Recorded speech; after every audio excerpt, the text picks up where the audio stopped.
બિરસા મુંડાની 150મી જન્મજયંતિની ઉજવણી અંતર્ગત 24 મે લાલ કિલ્લા મેદાનમાં જનજાતિ સંમેલન થયું હતું।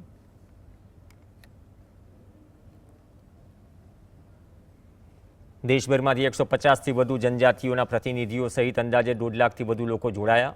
ગુજરાતમાં અંબાજીથી ઉમરગામ સુધીના જનજાતિ વિસ્તારમાંથી 4455 લોકોએ ભાગ લીધો। 28 મે જનજાતિ સુરક્ષા મંચના પ્રતિનિધિઓએ પીએમ મોદી રાષ્ટ્રપતિ સાથે મુલાકાત કરી 3 મુખ્ય માંગણીઓ રજૂ કરી હતી, જેમાં અનુસૂચિત જનજાતિની સ્પષ્ટ કાનૂની વ્યાખ્યા, બંધારણ સુધારા અને ધર્માંતરણ કરનારાઓને અનુસૂચિત જનજાતિના લાભોથી વંચિત રાખવાની માંગ શામેલ છે।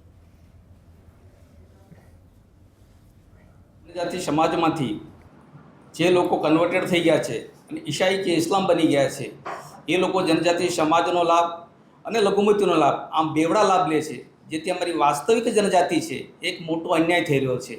જેથી આ લોકોને જનજાતિની સૂચિમાંથી હટાવવા, એટલે કે જનજાતિની સૂચિમાંથી ડિલિસ્ટ કરવા, આ અમારી મુખ્ય